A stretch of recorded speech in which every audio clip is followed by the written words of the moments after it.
बिस्मिल्लाहिर्रहमानिर्रहीम। अस्सलाम वालेकुम नाज़रीन, प्रोग्राम में आपको खुशामदीद कहते हैं। आज़ाद जम्मू कश्मीर के जो इलेक्शन है, जैसे कि आप जानते हैं कि 25 जुलाई को होने जा रहे हैं। अब कागजात नामजदगी भी जमा हुए, उसमें जो मुस्तरद भी हुए, दुरुस्त भी हुए। अब 2 जुलाई बड़ा अहम दिन होगा, क्योंकि उस वक़्त जो इसने वापस लेने होंगे लेंगे, और 3 जुलाई जो है वो आखिरी हम देख रहे हैं कि वो जो लिस्ट है वो भी सामने आएगी। बिम्बर के हवाले से बहुत से लोगों ने कहा कि उस पर बात करें। उस ज़िला बिम्बर के हवाले से अगर हम बात करें, ओवरऑल इस वक्त तक टोटल 63 उम्मीदवार मैदान में उतरे, उनमें से 61 जो है उनके दस्तावेज़ात जो है वो एक्सेप्ट किए गए और बाकी के रिजेक्ट हुए। और ओवरऑल बात करें तो 3 हल्के हैं, बरनाला है, समानी है और बिम्बर शहर है। अगर हम पहले हल्के की बात करें तो टोटल जो वहाँ वोट बैंक है वो है 82,617 है, और मेल वोट है 45,978, और इसी तरह फीमेल है 36,639 वोट है। हमारे से मौजूद है ज़ीशान कुरैशी साहब मौजूद हैं। इनसे जानेंगे कि यहाँ पर जो तहरीक इंसाफ, पीपल्स पार्टी, नून लीग, मुस्लिम कॉन्फ्रेंस है, बाकी आज़ाद हैसियत में हो या कोई और जमात हो, मजहबी जमात इस्लामी की बात कर लें, या जो है वो तहरीक लब्बैक की बात करें। बहुत से लोग ये कहते हैं कि तहरीक लब्बैक की बात ही नहीं करते, लेकिन हम ज़रूर बात करेंगे, वहाँ भी उनका उम्मीदवार होगा, ज़रूर बात करेंगे। तो ये सूरत हाल, क्योंकि हम चाह रहे हैं कि मजहबी जमातों के ऊपर हम कश्मीर के इलेक्शन पे अलग से बात करें, तो इसलिए शायद एक चीज़ सिचुएशन ये आ रही है कि शायद उस पर बात नहीं हो रही। ज़ीशान कुरैशी साहब बताइएगा कि हल्का 1 जो है, जो बिम्बर है, बरनाला, उसकी सूरत हाल क्या है? कौन कौन सा उम्मीदवार मैदान में है, उसकी बैकग्राउंड क्या है, और कौन कौन से उम्मीदवार जो मैदान में उतरे हैं उनकी इस वक्त की पोजीशन क्या है? बिस्मिल्लाहिर्रहमानिर्रहीम। सती साहब बहुत शुक्रिया। ये का जो असेंबली का 5वां हल्का है, LA5, और ये इस हल्के में जो पहले से MLA हैं वो है मुस्लिम लीग नून के सिटिंग मिनिस्टर हैं, वो कर्नल वकार अहमद नूर। यहाँ से MLA रहे, 2016 का इलेक्शन वो जीते, भारी मार्जिन से थे, और उनका जो सख्त मुकाबला हुआ था, भरपूर मुकाबला, वो उस वक्त हुआ था चौधरी परवेज अशरफ, जो पीपल्स पार्टी के सबक वजीर रहे, के साथ। तो यहाँ से जो तीसरे उम्मीदवार हैं वो है मुस्लिम कॉन्फ्रेंस के मजबूत उम्मीदवार मिर्जा शफीक अहमद जराल है, साबिक वजीर रहे हैं।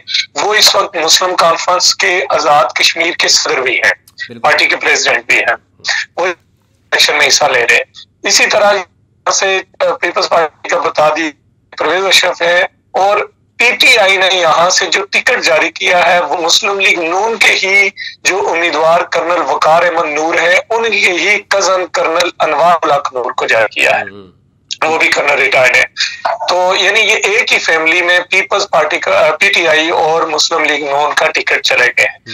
लिहाजा यहाँ की सूरत हाल इस लिहाज से दिलचस्प हो गई है कि पहले ये जिक्र हो रहा था और हम भी ये बात कर रहे थे कि यहाँ से कर्नल वकार अहमद नूर इंतहाई मजबूत पोजीशन में है, मुस्लिम लीग नून की बहुत मजबूत सीट है ये, लेकिन PTI ने यहाँ से जो टिकट जारी किया है उससे PTI ने मुस्लिम लीग नून को कमजोर किया है, जबकि दीगर पार्टियां उससे बेहतर पोजीशन में आ गई हैं, जिसमें पीपल्स पार्टी सरफहरिस्त है।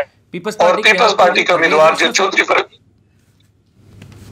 परवेज अशरफ, तो चौधरी परवेज अशरफ की का पहले ये था, चौधरी परवेज अशरफ और कर्नल वकार और मिर्जा शफीक अहमद जराल के दरमियान सख्त मुकाबला होगा।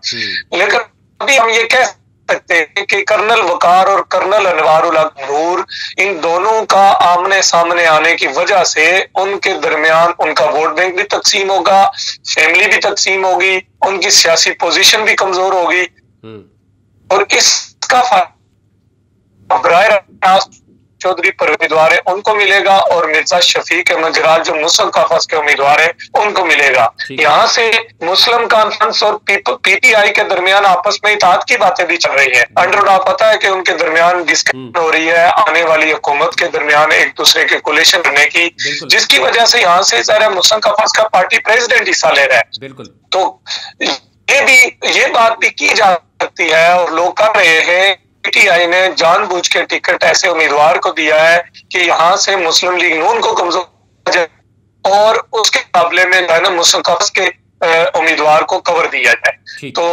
यहाँ जो भरपूर मुकाबला नजर आ रहा है वो चौधरी परवेज अशरफ और मिर्जा शफीक और कर्नल वकार में, लेकिन इस वक्त तक मजबूत पोजीशन जो है वो चौधरी परवेज अशरफ की है इस हल्के में। ठीक है, यानी पीपल्स पार्टी की यहाँ मजबूत हैसियत। अलका की बात करें की समहानी, यहाँ पर टोटल वोटों की तादाद है 92,000 यानी 92,886 और यहाँ पर मेल वोट की तादाद है 50,000 जो है वो 88 है और 42,798 जो है वो ख़वातीन की तादाद है। यहाँ पर अब क्या सूरत देख रहे हैं कि चारों बड़ी पॉलिटिकल पार्टीज़ यहाँ पर उनकी क्या सूरत है और टिकट की तकसीम क्या आपको लगता है मेरिट पे हुई है? यहाँ जो आप समाज की बात कर सकते हैं तो यहाँ भी जरा जमाती मामलात से हट के यहाँ सूरत हाल सियासी बन गई है। उसकी वजह यह है कि इस वक्त वहां से जो मुस्लिम लीग नून के उम्मीदवार हैं राजा मकसूद अहमद, वो पिछला इलेक्शन लड़े थे, वो इलेक्शन हार गए थे, उन्होंने मुकाबला दिया था वहाँ उस वक्त वहाँ के एमएलए जो थे वो चौधरी अली शाह सोनी, वो ज्यादा इलेक्शन जीते थे। तो पीटीआई के उस वक्त उम्मीदवार थे चौधरी रजाक जो 2016 में, तो उन्होंने भी भरपूर इलेक्शन लड़ा था और अच्छा वोट बैंक लिया था और 5 साल उन्होंने मेहनत करके इस वक्त वो इस हल्के में पीटीआई को इस पोजीशन पे ले गए थे। 3-4 उम्मीदवार को साथ मिला चुके थे, वो आजाद उम्मीदवार भी थे, कोई पीपल्स पार्टी के टिकट होल्डर को साथ मिला लिया था। यानी इतनी मजबूत पोजीशन पे चले गए थे कि अगर पीटीआई उनको टिकट देती तो वहां इस वक्त वो सख्त तरीन मुकाबला के वो जीतने की पोजीशन में भी थे। लेकिन पीटीआई ने ये किया कि उनको टिकट देने के बजाय चौधरी अली शाह सोनी जो ज्यादा हैसियत में एमएलए मुंतखब हुए थे उनको एक उसी शामिल किया, दिन को और शाम को उनको टिकट जारी कर दिया। इससे ये हुआ कि पीटीआई में वहां बगावत हो गई है। अब यहाँ जो सूरत हाल है कि जो पीटीआई ने टिकट दिया है इस मुकाबले में मुस्लिम लीग नून भी और पीटीआई जो उम्मीदवार हैं वो भी और जो भी उनके साथ दीगर सियासी मजबूत शख्सियत है वो सारे इस बात पे इलेक्शन लड़ने का ऐलान भी कर दिया है और वहाँ ये मशावरत जारी है कि किसी एक मजबूत उम्मीदवार पे इत्तेफाक करके पीटीआई के जो ये मतलब ऊपर टिकट ले के आने वाले साहब हैं इनका मुकाबला किया है। यह सुताल बन गई है, वहां कोई जमाती पोजीशन नहीं है। अगर आप जमाती वाले से बात करें तो मुस्लिम लीग नून का टिकट मिला है राजा मकसूद अहमद खान को जो पिछला भी टिकट उन्हीं के पास था, लेकिन उनकी पोजीशन इसलिए कमजोर हो गई है कि मुस्लिम कॉन्फ्रेंस के वहां से जो इस वक्त उम्मीदवार राजा खुशनूद आजम वो मुस्लिम लीग नून में थे, उन्होंने मुस्लिम लीग नून से बगावत करके मुस्लिम कॉन्फ्रेंस में शमूलियत इख्तियार की और मुस्लिम कॉन्फ्रेंस का टिकट लिया। अब मुस्लिम लीग नून भी वहां कमजोर है, मुस्लिम कॉन्फ्रेंस भी इतनी अच्छी पोजीशन में नहीं है और ये क्या सलाहियां है कि आने वाले चंद दिनों में इनके दरमियान कोई बामी अंडरस्टैंडिंग हो जाए और सारे चौधरी रजाक की सूरत में कोई एक मुतफिका उम्मीदवार चौधरी शाह सोनी के मुकाबले में डिस्कशन चल रही है। लेकिन अगर बीजेपी नहीं भी पहुंची तो इस वक्त वहां जो पोजीशन है वो अली सोनी की मजबूत है जिनके पास पीटीआई का टिकट। ठीक है जी। पीपल्स पार्टी आपको लग रहा है कि यहाँ पे फिर इसका मतलब ये हुआ कि तहरीक इंसाफ को अब यानी जो जिसको टिकट दिया गया जिसको आप कह रहे हैं पैराशूटर्स हैं उसको अपने ही तहरीक इंसाफ के लोगों से ही खतरा है और अभी मुश्किलात हैं यहाँ पर। इसका फ़ायदा किस पार्टी को हो सकता है? या आपको लग रहा है कि नून लीग, मुस्लिम कॉन्फ्रेंस या पीपल्स पार्टी इनमें से कोई सीट निकाल सकती है? यहाँ असल वो पहले मैंने सारी तफसीलन बात के लिए की है कि पीटीआई की सियासत ही इन्हीं साहब के खिलाफ थी वहां उस हल्के में और पीटीआई जो उम्मीदवार थे जो लोग 5 साल उनके साथ शामिल होते रहे पीटीआई के नाम पे, इमरान खान के नाम पे, बैरिस्टर सुल्तान के नाम पे, उन लोगों को टिकट ही नहीं मिला। टिकट मिला है उस बंदे को जिसके खिलाफ लोग शामिल होते रहे। तो अब जाहिर है वो जितना भी मुखालिफ वोट था वो सारा एक पॉकेट में इकट्ठा हो गया। अब वहां ये बात चल रही है अगर ये इत्तेफाक उनके दरमियान हो जाता है कि ही उम्मीदवार चौधरी अली शाह सोनी के खिलाफ लाया जाए तो फिर अली शाह सोनी के लिए मुश्किलात पैदा हो सकती हैं। बिल्कुल ठीक है। बिम्बर शहर की बात करते हैं। यहाँ पर वोट बैंक काफ़ी ज़्यादा है, 1,12,022 वोट बैंक है यहाँ पे और तकरीबन 60,000 के करीब मर्द वोट है और 52,443 जो है वो ख़वातीन का वोट है। यहाँ पर क्या सूरत हाल है? ज़रा शहर है और शहर में आपको देखते हैं उम्मीदवार भी ज़्यादा आते हैं, तमाम तकरीबन पार्टीज़ अपना टिकट ज़रूर जारी करती हैं, तो यहाँ पर आप किस पार्टी को समझते हैं कि फ़िलहाल मजबूत जा रही है? यहाँ जो रवायती मुकाबला रहा है वो रहा है चौधरी तारक फारूक साहब और चौधरी अनवार हक साहब के दरमियान।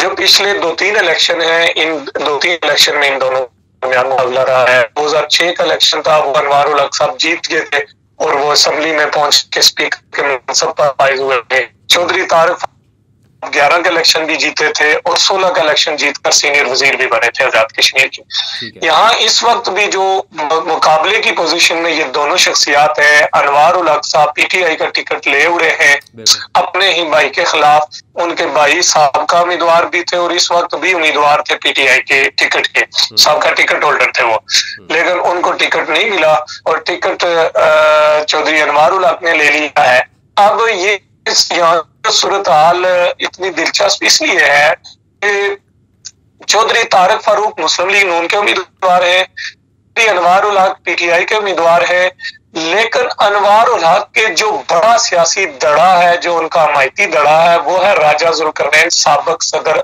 आजाद कश्मीर। उनके जो यहाँ वोट बैंक है वो अनवार उल हक के हमायती है, वो जमात उनकी मुस्लिम कॉन्फ्रेंस है, लेकिन यहाँ वो सियासी तौर पे हमायती जो है वो अनवार उल हक है। यानी अनवार उल हक जो है वो यहाँ से आप समझ लें कि राजा जुल्करनैन के भी उम्मीदवार है और पीटीआई के भी उम्मीदवार है। इस लिहाज से आप ये समझ सकते हैं कि अनवार उल हक और चौधरी तारक फारूक के दरमियान सख्त मुकाबला है। यहाँ से मुस्लिम काफस के भी एक उम्मीदवार है, इसी तरह यहाँ से जमात इस्लामी के उम्मीदवार भी हैं, इसी तरह यहाँ से अभी तक पीपल्स पार्टी किसी उम्मीदवार को फाइनल नहीं कर पाई। लेकिन यहाँ जो असल मुकाबला है वो तारक फारूक और चौधरी अनवार उल हक के दरमियान है और लगता यह है कि इन दोनों शख्सियात के दरमियान सख्त तरीन मुकाबला होगा और सख्त तरीन मुकाबले के बाद इन दोनों में से कौन जीतता है ये तो 25 जुलाई को ही पता चलेगा। लेकिन इस वक्त तक पोजीशन जो है वो नजर आ रही है कि पीटीआई मुख्तलिफ शख्सियात को, बहुत से लोगों को तोड़ने में भी कामयाब हो गई है। तारक फारूक साहब के बहुत से ऐसे हमायती जो पिछले इलेक्शन में उनके साथ थे, उनको अनवार उल हक अपने साथ मिलाने में कामयाब हो गए हैं। लिहाजा तारक फारूक साहब के लिए ये इतना आसान नहीं है और ये फितरी बात है। जो बंदा हुकूमत करता है, 5 साल हुकूमत में रहता है, जहां वो बहुत से लोगों को साथ मिलाता है, वहीं बहुत से लोग नाराज भी होते हैं। तो जो नाराज लोग हैं वो मुखालिफ जो है वो उम्मीदवार उनका फायदा उठाता है यकीनन। तो ये से अनवार उल हक और तारक फारूक में सख्त मुकाबला है और लगता यह है मुस्लिम लीग नून की मीरपुर डिवीजन की यही सीट है जिसपे मुस्लिम लीग नून भरपूर मुकाबला करेगी। जो तो सीटें रह गई है तो उनमें यही सीट है, यहाँ मुकाबला देगी मुस्लिम लीग नून। अब जीतती है या नहीं जीतती ये बात की बात है, लेकिन इस वक्त का पोजीशन ये है कि अनवार उल हक तारक फारूक को सख्त नुकसान पहुंचा चुके हैं। बिल्कुल सही है, बहुत शुक्रिया। ज़ीशान कुरैशी हमारे साथ मौजूद थे। मिंबर की सूरत अगर हम ओवरऑल देखें तो हल्का 1 जो अगर हम देखें बरनाला, वहाँ पर ज़ाहिर है हम देख रहे हैं कि मुस्लिम लीग नून के जो साबिक MLA भी हैं, कर्नल वकार अहमद नूर, वो बड़े मजबूत थे, बड़ा वोट बैंक भी लिया 2016 में, लेकिन अब उनके कज़न तहरीक इंसाफ ने मैदान में उतार दिए हैं और उसमें उसका फ़ायदा जो है वो मुस्लिम कॉन्फ्रेंस या पीपल्स पार्टी किस हद तक उठा सकती है ये देखना होगा। और यहाँ पर भी यानी तहरीक इंसाफ की उम्मीदवार उस कदर यानी इस कदर मजबूत नहीं है कि ये कहा जा सके कि वो सीट निकालने में कामयाब हो सकता है। अभी कुछ भी सूरत बाद में आएगी क्योंकि मुस्लिम कॉन्फ्रेंस के सदर यहाँ पर इलेक्शन लड़ रहे हैं। अब ये देखना ये होगा कि पीटीआई और मुस्लिम कॉन्फ्रेंस मिलकर इलेक्शन से 2-3 दिन पहले भी ये चीज़ें आ रही हैं सामने कि बहुत अहम सीट्स पर एडजस्टमेंट हो सकती है। आगे बात करें तो फिर अलीशान सोनी है, ज़ाहिर है उनके ख़िलाफ़ एक पूरी बगावत है तहरीक इंसाफ में और ज़ाहिर है वो आज़ाद हैसियत में भी बहुत दफ़ा इलेक्शन लड़के आए हैं, पहली बार वो एक पार्टी के प्लेटफॉर्म से आ रहे हैं। अब देखने ये होगा कि तहरीक इंसाफ और दीगर जो वहाँ पर जमातें हैं वो अगर मिलकर आते हैं तो अलीशान सोनी को किस कदर नुकसान पहुँचा सकते हैं।